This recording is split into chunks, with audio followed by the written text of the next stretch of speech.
ASEAN baru nyambut anggotanya yang paling baru, Timor Leste. Ya, negara yang berbatasan langsung sama salah satu provinsi di Indonesia. Tapi tunggu dulu, kenapa dia bisa jadi negara sendiri? Bukannya dulu bagian dari negara kita? Jadi, ya, kenapa sebenarnya Timor Leste lepas dari Indonesia?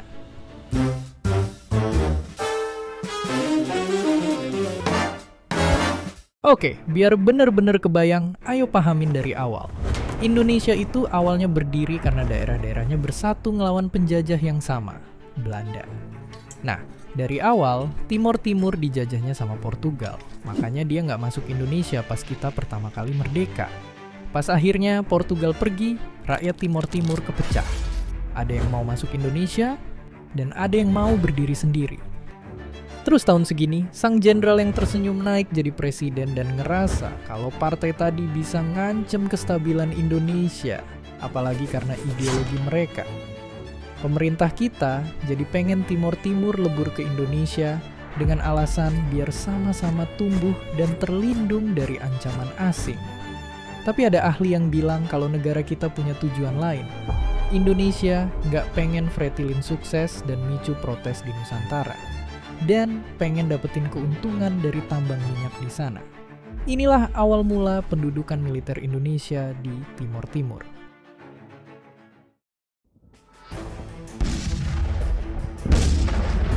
Ibu kota Timor Timur dibombardir.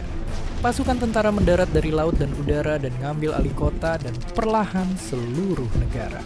Selama belasan tahun, serangan demi serangan terus terjadi. Militer kita nargetin semua orang dan keluarga yang dukung Partai Pro Merdeka. Desa dihancurin, perempuan dilecehin, dan perut-perut dibiarin kelaparan. Nyawa demi nyawa melayang dan mereka yang hidup terus disiksa. Karena ini semua, seperempat penduduk Timor Timur tewas terbunuh. Ya, seperempat populasi senegara. Saking gilanya, banyak peneliti dan organisasi internasional yang bilang kalau ini udah termasuk genosida.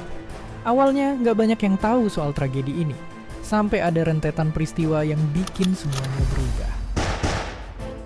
Tahun segini, seorang aktivis kemerdekaan Timor Timur ditembak, micu para pemuda buat makin bersuara. Tapi meski mereka ngelakuin aksi damai, tentara merah putih datang dan menyerang. Ratusan orang tewas. Tapi tanpa diketahuin pihak Indonesia, ada jurnalis yang diam-diam ngerekam kebrutalan ini. Videonya kesebar ke seluruh dunia, memicu api kemarahan dunia internasional. Semua mata pun tertuju ke Indonesia.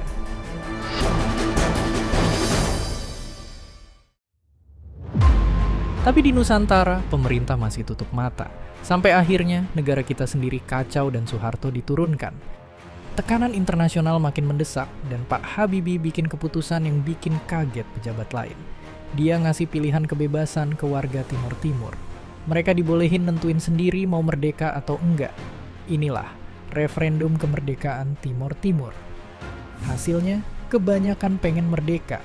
Tapi masalahnya nggak selesai gitu aja. Pihak pro-Indonesia masih nggak terima. Militer kita masih nangkring di sana. Dan serangan mematikan kembali terjadi. Rakyat Timor Timur nggak tinggal diam, pihak internasional turun tangan, dan tentara Indonesia pun mundur. Akhirnya, Timor Timur merdeka dan Timor Leste lahir. Kalau di film-film pelaku kejahatan nerima getahnya, di dunia nyata mungkin belum tentu. Ada banyak nama besar di militer Indonesia waktu itu yang disebut-sebut bertanggung jawab, tapi cuma satu yang dinyatain bersalah. Beberapa diadilin tapi dinyatain bebas. Dan sisanya, terutama para jenderal dan pemberi komandan, nggak pernah diadili. Bahkan mereka bisa duduk di kursi kepemimpinan yang tertinggi. Ya, kayak yang selalu diingetin tiap upacara, kemerdekaan adalah hak segala bangsa. Kita udah ngelihat perjuangan Timor Leste buat akhirnya merdeka. Sekarang kesejahteraan mereka diperkirain bakal terus ningkat. Dan negara ini juga jadi salah satu yang tercepat buat pulih setelah dihantam pandemi.